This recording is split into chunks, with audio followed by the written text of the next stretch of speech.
Okay, तो आज के लेक्चर में हम पढ़ने वाले हैं डिफाइनेट इंटीग्रल के, जो हमने पिछले लेक्चर्स में पढ़ा था डिफाइनेट इंटीग्रल का इंट्रोडक्शन विथ कुछ एक एग्जांपल लिया था। ठीक है, तो उस एग्जांपल को आगे बढ़ाते हुए मैं एक्सरसाइज के कुछ क्वेश्चन यहाँ पे ले रहा हूँ। तो ये एक्सरसाइज का क्वेश्चन नंबर 2 है, क्वेश्चन एक्सरसाइज 4.1 का क्वेश्चन नंबर 2 हम यहाँ पे ले रहे हैं। तो देख लीजिए कैसे सॉल्व करना है। तो integration of 0 to 4 x² dx ये क्वेश्चन है हमारे पास में। तो देखिए इस क्वेश्चन को आपको सॉल्व करना है by using the limit of sum method. ठीक है, तो लिमिट ऑफ सम मेथड मैंने बताया था, जो नीचे वाली टर्म होती है 0 इसको हम बोलते हैं लोअर लिमिट, और ऊपर वाली जो टर्म होती है उसको बोलते हैं अपर लिमिट। ये हमारा फंक्शन होता है और ये इंटीग्रल का इंटीग्रल होता है। ये sine plus D X integral sine बोलते हैं उसको। ओके, तो हमारे पास लिमिट ऑफ सम का फॉर्मूला यहाँ पे ऑलरेडी है, और एक कंडीशन थी NH = B-A, जो हमने कल देखा था इंट्रोडक्शन पार्ट में, ये कैसे आया था कैसे आया था। तो चलो अब सॉल्व करते हैं, इसका आंसर क्या आ जाएगा वो देख लेते हैं। ठीक है, तो यस, सबसे पहले स्टेप हमारी क्या होगी, सबसे पहले तो ए को ए केवल लिख लो। तो ये यहाँ पे क्या है 0 है, और बी क्या है हमारे पास 4 है। ठीक है, तो उसके बाद NH = क्या आ जाएगा, NH = आ जाएगा 4 - 0 दैट इज 4 आ जाएगा। ठीक है, तो यहाँ पे 4 आपके पास आ चुका है। तो उसके बाद देखते हैं क्या करना है, इतने 3 टर्म निकालने के लिए लेने का बाद में SN का फॉर्मूला लगा रहा हूँ। SN का फॉर्मूला जब हम लगाते हैं तब SN का फॉर्मूला जो हम लगाते हैं तो हम वो लगा रहे हैं सबसे पहले limit n tends to infinity summation of r from 1 to n h into f of a + rh। तो f ऑफ a + rh क्या है हमारे पास, यहाँ पे x² हमारा f ऑफ x है। ठीक है, देखिए f ऑफ x = आपके पास x² दिख रहा है। तो यहाँ पे f ऑफ a + rh अगर निकालना है तो क्या होगा, a + rh का स्क्वायर हो जाएगा, ठीक है, तो यहाँ पे लिख रहा हूँ मैं a + rh का होल स्क्वायर। तो उसके बाद limit n tends to infinity summation of r from 1 to n h as it is रहेगा, और इसका आ जाएगा a की वैल्यू हमारे पास है, a की वैल्यू तो 0 है, तो 0 हो जाएगा ये, तो 0 + rh का स्क्वायर हो जाएगा। तो इसका मतलब क्या है, इसका मतलब हम इसको डायरेक्टली लिख सकते हैं r² h², right, r² h² directly लिख सकते हैं। उसके बाद हम देखते हैं limit n tends to infinity. यहाँ पे h³ जो है वो कांस्टेंट है तो बाहर ले लिया। उसके बाद r फ्रॉम 1 to n ये r² बन जाएगा। और बताइए लिमिट समेशन ऑफ r² क्या आता है। समेशन ऑफ r² का फॉर्मूला आप सबको पता होना चाहिए, n+1 to n+1 divided by 6। ये हमारा फॉर्मूला होता है जो हमने सीक्वेंस एंड सीरीज में पढ़ लिया था। ठीक है, तो अगर आपने 6वीं सीक्वेंस एंड सीरीज अच्छे से किया है तो आपको ये फॉर्मूला इजीली पता होना चाहिए। तो उसके बाद देखते क्या करना है। उसके बाद हमको limit n tends to infinity, ये h³ है। अब जब भी हमारे पास इन्फिनिटी रहता है तो हमको पता है लिमिट में क्या करना है, n टेंड्स टू इन्फिनिटी, तो h³ तो कांस्टेंट है, h³ तो बाहर ही आ जाएगा, उसका कोई इशू नहीं है, बस फर्क है इस बात का। जब भी आपके पास ऐसी टर्म रहती है आपको क्या करना पड़ता है कि 1/n के फॉर्मेट में उसको लाना पड़ता है। तो हमने यहाँ से n निकाल लिया, ये n यहाँ पे आ गया। उसके बाद यहाँ से एक n निकाल रहा हूँ और यहाँ से एक n निकाल रहा हूँ। तो मैंने ये तीनों से अगर n निकाल लिया तो यहाँ पे बन जाएगा n³। तो यहाँ पे ये n तो रहेगा नहीं, बाद में ये आ जाएगा, ये जो टर्म हो जाएगी वो हो जाएगी 1 + 1/n, और जो ये लास्ट टर्म हो जाएगी वो हो जाएगी 2 + 1/n। ठीक है, 2 + 1/n ये टर्म हो जाएंगे, और डिवाइडेड बाय 6 तो है हमारे पास, डिवाइडेड बाय 6 आ जाएगा यहाँ पे, राइट। तो इस तरह से बन जाएगी।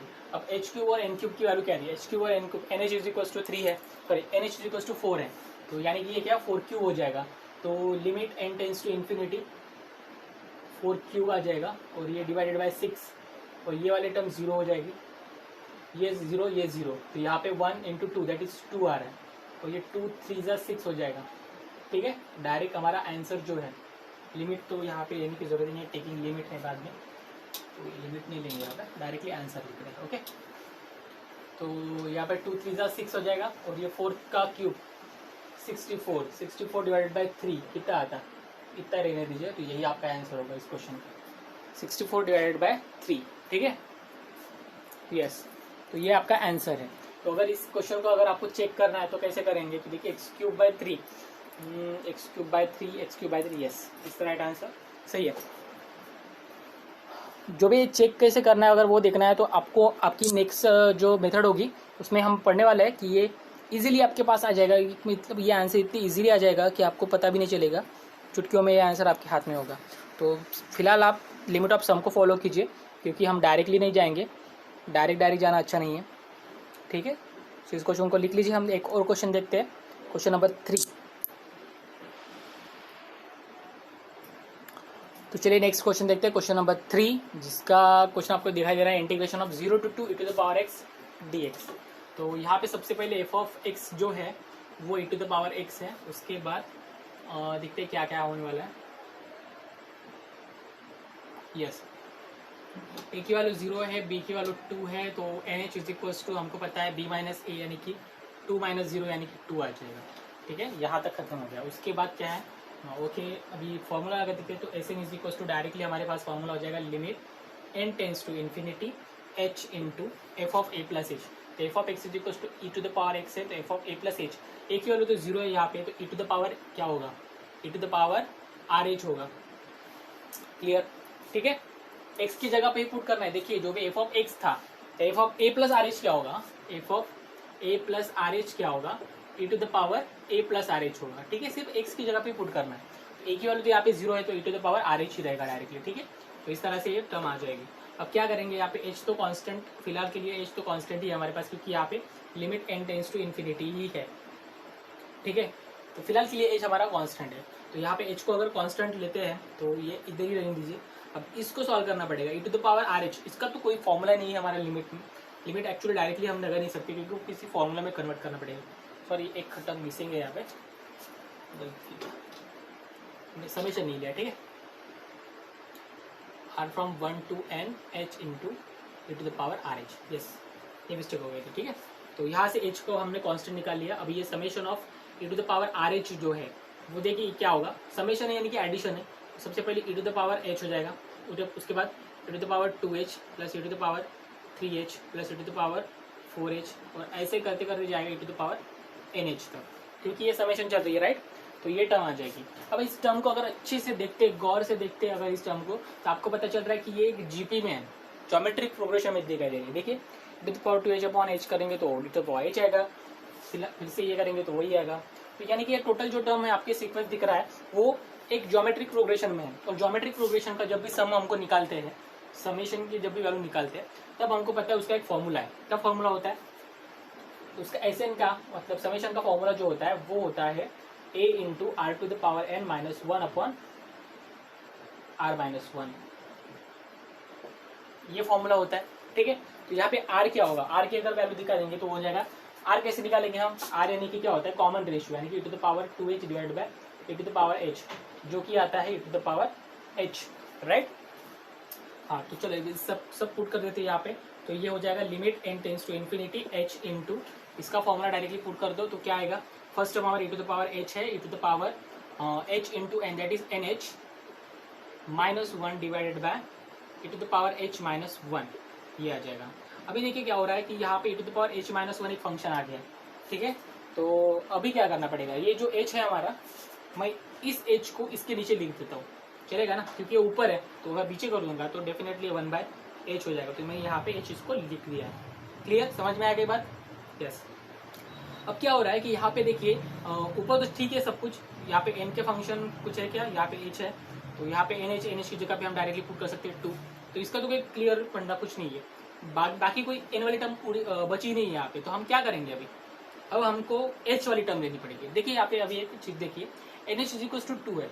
अब मैं क्या बोल रहा हूँ कि n टेंस टू इन्फिनिटी है, ठीक है। n टेंस टू अगर इन्फिनिटी है तो nh इज इक्वल टू 2 था, तो यानी कि h इज इक्वल टू क्या था 2/n हो गया। तो अगर n इन्फिनिटी को जाता है तो 2 किस पे जाएगा, 0 को जाएगा, राइट। h टेंस टू 0 हो जाएगा। तो मुझे नेक्स्ट केस में लिखना पड़ेगा limit n tends to infinity तो h टेंस टू 0, ये कंडीशन लेनी पड़ेगी, ठीक है। हमेशा नहीं होता, सिर्फ ऐसे इस वाले क्वेश्चन में ये हो जाता है, ठीक है। तो यहाँ पे e to the power h है, उसके बाद e to the power nh, e to the power 2 minus 1 divided by e to the power h minus 1 upon h, ठीक है। अब आपको तो सबको फॉर्मूला पता है, इसका आंसर क्या आता है, limit h tends to 0 e to the power h minus 1 upon h, इसका आंसर क्या आएगा, इसका आंसर आता है 1, ठीक है। लॉग ई आता है, तो यानी कि लॉग यानी कि 1 होता है। सो इसका आंसर लॉग ई आता है, तो लॉग यानी कि 1 होता है, ठीक है। तो यहाँ पे 0 पुट कर देंगे, टू द पावर 0 यानी कि 1 हो जाएगा। तो इसका सिंपल आंसर हमारे पास बचेगा स्क्वायर माइनस 1। तो ये इसका फाइनल आंसर होगा इस क्वेश्चन का। वेरी इजी एग्जाम्पल, ज़्यादा कुछ हार्ड नहीं है, बस आपको ये सारे के सारे स्टेप्स अच्छे से फॉलो करनी है। तो आप सबसे पहले सबको लिख लीजिए अपने बुक पे और एक एक स्टेप को अच्छे से देखिए ताकि आपको हर एक चीज़ समझ में आ जाए। ठीक है, ये समेशन का फॉर्मूला, उसके बाद कॉमन रेशियो, उसके बाद ये वाली कंडीशन, और हर एक चीज़ को ध्यान से देखिए, तभी आपको ये जाके समझ में आ गया। ठीक है, तो लिख लीजिए इस क्वेश्चन को, और बाकी के जितने भी एक्सरसाइज के क्वेश्चन है वो आपके लिए एक होमवर्क रहेंगे। तो आप सारे के सारे एग्जाम्पल्स कर लीजिए। ज़्यादा कुछ एग्जाम्पल तो है नहीं, चाहे 3-4 एग्जाम्पल्स है। तो एक और एग्जाम्पल मैं ले लेता हूँ, बाद में बाकी बचे हुए आपके एग्जाम्पल्स वो खुद आप करेंगे। ठीक है।